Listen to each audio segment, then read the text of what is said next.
पूरी दुनिया में 90% लोग सिर्फ इस वजह से तरक्की नहीं कर सकते कि उनमें ये 5 डर्टी हैबिट्स पाई जाती हैं। हमें पता है अगर आपको खुद को बदलना है तो आपको अपनी आदत को बदलना पड़ेगा, क्योंकि अच्छी आदत एक अच्छे इंसान का पता देती है और बुरी आदत एक बुरे इंसान का पता देती है। अब चूंकि इस चैनल का और मेरा सबसे फेवरेट टॉपिक है हैबिट्स बिल्डिंग, तो इस वीडियो में हम बात करेंगे 5 डर्टी हैबिट्स के बारे में जो कि सारी ज़िंदगी हमें तरक्की करने से रोके रखती हैं। तो चलते हैं हैबिट नंबर 1 की तरफ, और वो है मेकिंग फन ऑफ अदर्स। मैंने ये देखा है अपनी ज़िंदगी में कि वो लोग जिनका हम मजाक उड़ाते हैं, जिनकी पीठ पीछे बातें करते हैं, जिनके बारे में हम लतीफ़े बनाते हैं, वो आगे निकल जाते हैं और ये जो मजाक उड़ाने वाले और लतीफ़े बनाने वाले होते हैं वो पीछे रह जाते हैं। आपने कभी हर्मिट क्रैब्स, केकड़ों को देखा है? अगर आप उनको एक बकेट में डालें तो जैसे ही एक केकड़ा उस बाल्टी से या बकेट से बाहर निकलने की कोशिश करता है तो जो नीचे होता है ना, वो उसकी टांग खींचता है और उसको भी नीचे ले आता है। अब देखें, जब आप किसी के बारे में बात करते हैं, उसकी टांग खींचने की कोशिश करते हैं, तो इसका क्या मतलब है? इसका मतलब है कि आप उससे नीचे हैं। और दूसरी तरफ जब हम कुछ लोगों के बारे में मजाक उड़ा रहे होते हैं, उन्हें तंग कर रहे होते हैं, वो उन्हीं वर्ड्स से, उन्हीं जोक्स से, उन्हीं तानों से एनर्जी लेते हैं। वो चीज़ें जिनकी वजह से हम उनको क्रिटिसाइज़ करते हैं या उनका शुगल या मजाक उड़ाते हैं, वो उनको एज ए मोटिवेशन लेते हैं, उनसे एनर्जी लेते हैं और फिर वो और मेहनत करते हैं और इस तरह वो अपनी ज़िंदगी में आगे बढ़ना शुरू हो जाते हैं। और ये जो मजाक उड़ाने वाले लोग हैं ये पीछे ही रह जाते हैं। अब चूँकि सोशल मीडिया का दौर है तो लोगों का मजाक उड़ाना बहुत आसान है, एकदम से मीम्स बनती हैं। आप कमेंट्स में जाके लोगों को गाली दे सकते हैं, उनका मजाक उड़ा सकते हैं, उनको बुरा भला कह सकते हैं। यानी कि जो मेकिंग फ़न ऑफ अदर्स है वो सोशल मीडिया की वजह से बहुत आसान हो गया है और हर बंदा जो है वो लोगों का शुगल बनाने की, लोगों के बारे में लतीफ़े बनाने की कोशिश करता है। तो इसलिए ये बात हमेशा ज़हन में रखें कि जब भी आप किसी दूसरे के बारे में मजाक उड़ा रहे हैं, इसका मतलब है कि आप उससे नीचे खड़े हैं, इसीलिए तो आप उसकी टांग खींचने की कोशिश कर रहे हैं।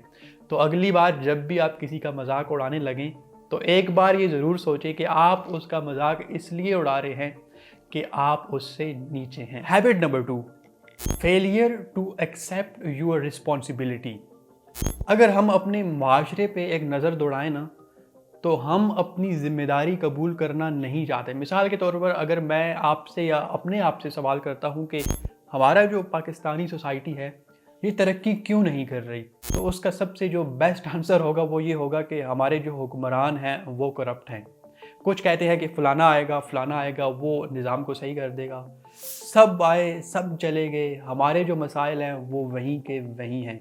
इसका सिर्फ एक ही मसला है और वो ये है कि एक जो फ़र्द है, जो एक मुनफरिद और सिंगल आदमी है, वो अपनी ज़िम्मेदारी कबूल नहीं कर रहा। देखें, एक सिंपल सा कॉन्सेप्ट है, जो शख्स सबसे ज़्यादा ज़िम्मेदार होता है, सबसे ज़्यादा सहूलतें, सबसे ज़्यादा आसाइशें उसी को हासिल होती हैं। अब देखें, एक कंपनी का जो सबसे ज़िम्मेदार एम्प्लॉय है वो कौन होता है? सीईओ। और सीईओ के पास कंपनी के सारे रिसोर्सेज होते हैं, उसके पास इख्तियार होता है किसको हायर करना है, किसको फायर करना है। लेकिन दूसरी तरफ जिम्मेदारी भी ज़्यादा होती है। एक मुल्क का सबसे ज़िम्मेदार इंसान कौन होता है? Prime minister. तो प्राइम मिनिस्टर के पास बहुत ज़्यादा आसाइशें होती हैं, प्राइवेट जेट होता है, उसको पूरी दुनिया तक रसाई हासिल होती है, लेकिन अगेन रिस्पॉन्सिबिलिटी भी होती है। तो ये एक चीज़ हमें समझनी होगी। अगर आपको आसाइशें चाहिए, आपको सहूलतें चाहिए, आपको तरक्की चाहिए, तो आपको ज़िम्मेदारी कबूल करनी पड़ेगी। जितनी ज़्यादा ज़िम्मेदारी एक इंसान कबूल करता है और फिर उसको उसके मुताबिक आसाइशें, सहूलतें मिलती हैं और फिर वो उसके अकॉर्डिंग तरक्की करता है। जितनी ज़्यादा रिस्पॉन्सिबिलिटी आप एक्सेप्ट करेंगे, आपको ग्रो करने की उतनी ज़्यादा अपॉर्चुनिटीज़ मिलती रहेंगी। तो इसलिए हमें एक फ़र्द वाहिद की हैसियत से कम रिस्पॉन्सिबल होना चाहिए, कम से कम अपनी ज़िंदगी का, अपने आप का रिस्पॉन्सिबल होना चाहिए।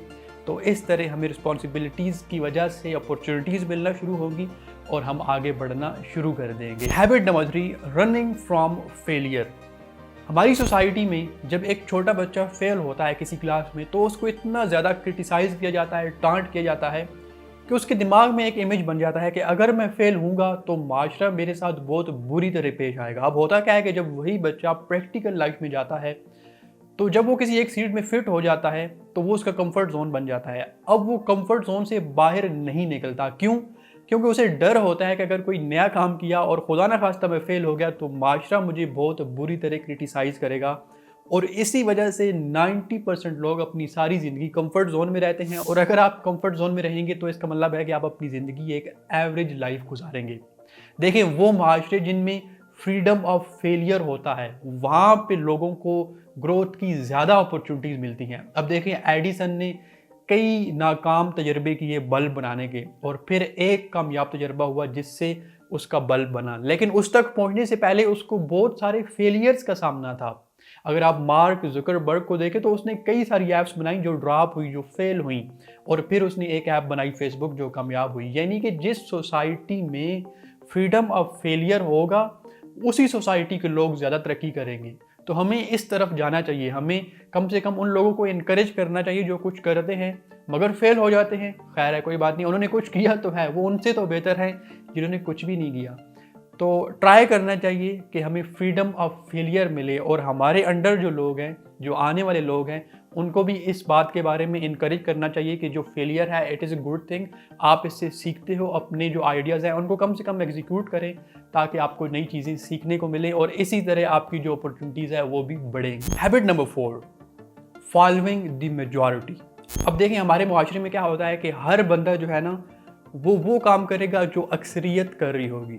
अब देखें, जो एक बुज़दिल आदमी होता है ना, वो हमेशा मेजॉरिटी को फॉलो करता है, और फिर हम लोग ये गिला करते हैं कि हमारी ज़िंदगी बदल नहीं रही। अब देखें, अगर आप वो काम करेंगे जो सब लोग कर रहे हैं तो आपको वही नताइज मिलेंगे जो सबको मिल रहे होंगे। मिसाल के तौर पे एक बंदा गवर्नमेंट जॉब कर रहा है तो भाई आपकी जो ज़िंदगी है वो बाकी सारे गवर्नमेंट जो एम्प्लॉयज़ हैं उन्हीं की तरह होगी। अगर आप प्राइवेट एक जॉब कर रहे हो इसका मतलब है आपको भी वही रिजल्ट्स मिलेंगे जो बाकी सारे प्राइवेट जॉब होल्डर्स को मिलते हैं।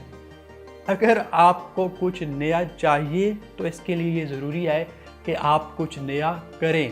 देखें, अगर आप बीज बोते हैं गंदम का तो गंदम उगेगी, अगर आप बीज बोते हो मकई का या जौ का तो वो उगेगी। आप जो काम करेंगे, जिस तरफ जाएंगे, आपके रिजल्ट्स भी वही होंगे।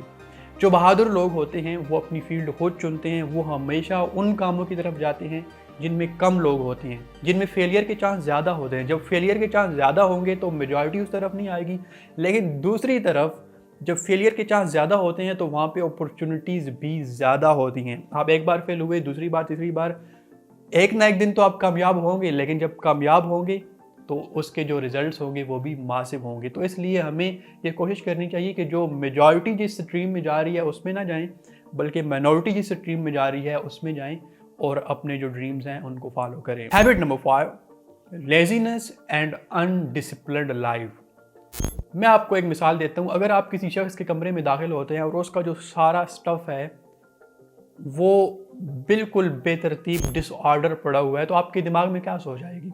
मेरे दिमाग में यही सोच आएगी कि जिस तरह इस आदमी का जो स्टफ़ है, जो इसका जो सामान है वो बिल्कुल बेढंगे अंदाज से पड़ा हुआ है, इसकी जो मेंटल अरेंजमेंट है वो भी बिल्कुल ऐसी होगी। और साइकोलॉजी भी यही कहती है। देखें, जो इंसान अपनी चीज़ों को तरतीब से रखता है, साइकोलॉजी ये कहती है कि वो इंसान अपने कामों को ज़िम्मेदारी के साथ और प्रॉपर डेडलाइंस के साथ कंप्लीट करता है।